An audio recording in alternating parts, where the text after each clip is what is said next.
Filmy ಬೀಟ್ಗೆ ಸ್ವಾಗತ. ನಾನು ಶ್ರುತಿ Patil. Big boss finale ಮಧ್ಯೆ ಅಷ್ಟೊಂದು ಹಾಡುಗಳು ಯಾಕೆ ಬಂದ್ವು ಅಂತ ನಿಮ್ಗೇನಾದ್ರೂ ಗೊತ್ತಾ? ಅದು ಯಾಕೆ ಅಂತ ನಾವ್ ಹೇಳ್ತೀವಿ ಕೇಳಿ. ಬಿಗ್ ಬಾಸ್ನ 4ನೇ ಸೀಸನ್ ಭಾನುವಾರ ರಾತ್ರಿ ಮುಕ್ತಾಯಗೊಳ್ತು. ಒಳ್ಳೆ ಹುಡುಗ ಪ್ರಥಮ್ ಈ ಬಾರಿಯ ವಿಜೇತರಾಗಿದ್ದಾರೆ. ಅಲ್ಲಿಗೆ ಎಲ್ಲವೂ ಮುಗ್ದಿಲ್ಲ. ಈ ಕಾರ್ಯಕ್ರಮವನ್ನ ಮುಗಿಸೋಷ್ಟ್ರಲ್ಲಿ ಬಿಗ್ ಬಾಸ್ ತಂಡದವರು ಬೆವರಿಳಿಸಿದ್ದು ಮಾತ್ರ ಯಾರಿಗೂ ಗೊತ್ತಿಲ್ಲ.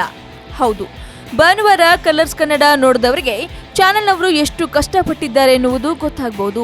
ಬಹುಶಃ ಕಲರ್ಸ್ನಂತಹ ಚಾನೆಲ್ನಲ್ಲಿ ಯಾವತ್ತೂ ಒಂದು ಕಾರ್ಯಕ್ರಮ ಹೀಗೆ ಪ್ರಸಾರವಾಗಿಲ್ಲ ಎಂದೇ ಹೇಳ್ಬೋದು. ಬಿಗ್ ಬಾಸ್ನ ಗ್ರ್ಯಾಂಡ್ ಫಿನಾಲೆ ಒಂದು ಹಂತದವರೆಗೂ ಚೆನ್ನಾಗಿಯೇ ಬಂತು. ಆನಂತರ ಪದೇ ಪದೇ ಜಾಹೀರಾತುಗಳು, ಸೂಪರ್ ಮಿನಿಟ್ನ ಪ್ರೋಮೋಗಳು, ಯಾವ್ದ್ಯಾವ್ದೋ ಚಿತ್ರದ ಹಾಡುಗಳು ಹೀಗೆ ಏನೇನೋ ಪ್ರಸಾರವಾದವು. ಗ್ರ್ಯಾಂಡ್ ಫಿನಾಲೆ ನೋಡ್ತಿದ್ದವ್ರಿಗೆ ಇದೆಲ್ಲ ಯಾಕೆ ಬಂತು ಅನ್ನೋದೇ ಅರ್ಥವಾಗ್ಲಿಲ್ಲ. ಆದ್ರೆ ನಿಜ ಏನಪ್ಪ ಅಂದ್ರೆ ಗ್ರ್ಯಾಂಡ್ ಫಿನಾಲೆ ಚಿತ್ರೀಕರಣ ಶುರುವಾಗಿದ್ದೇ ಸಂಜೆ ಹೊತ್ತಿಗಂತೆ.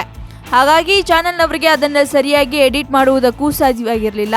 ಮುಂಚೆಲ್ಲ ಒಂದು ರಾತ್ರಿ ಮುಂಚೆಯೇ ಶೂಟ್ ಆಗ್ತಿತ್ತು. ಆದ್ರೆ ಈ ಬಾರಿ ಗುಟ್ಟು ಬಿಟ್ಕೊಡ್ಬಾರ್ದು ಎಂಬ ಕಾರಣಕ್ಕೆ ಭಾನುವಾರ ಚಿತ್ರೀಕರಣ ಪ್ರಾರಂಭ ಮಾಡಿದ್ದು ಎನ್ನಲಾಗ್ತದೆ. ಸರಿಯಾದ ಹೊತ್ತಿಗೆ ಎಡಿಟ್ ಆಗದ ಕಾರಣ ಇಷ್ಟೆಲ್ಲ ಅವಾಂತರ ಎದುರಿಸಬೇಕಾಯ್ತಂತೆ. ಕೊನೆಗೆ ಸೂಪರ್ ಮಿನಿಟ್ 3 ಪ್ರೋಮೋಗಳು, ಯಾವ್ದಾವ್ದೋ ಚಿತ್ರದ ಹಾಡುಗಳು ಹಾಕಿ ಬ್ಯಾಲೆನ್ಸ್ ಮಾಡೋದಕ್ಕೆ ಹೋದ್ರೂ ಪ್ರಯೋಜನವಾಗಲಿಲ್ಲ.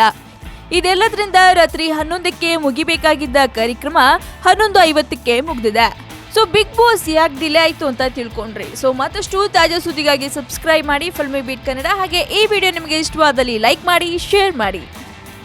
ಹಾಯ್, ಎಲ್ಲ ಸ್ಯಾಂಡಲ್ವುಡ್ ಮೂವೀಸ್ ಅಪ್ಡೇಟ್ಸ್ಗೆ ಪ್ಲಸ್ ನನ್ನ ಮೂವೀಸ್ ಅಪ್ಡೇಟ್ಸ್ಗೆ ಪ್ಲೀಸ್ ಎಲ್ಲರೂ ನೋಡ್ತಾ ಇರಿ ಫಿಲ್ಮಿ ಬೀಟ್ ಆ್ಯಂಡ್ ದಯವಿಟ್ಟು ಸಬ್ಸ್ಕ್ರೈಬ್ ಮಾಡಿ.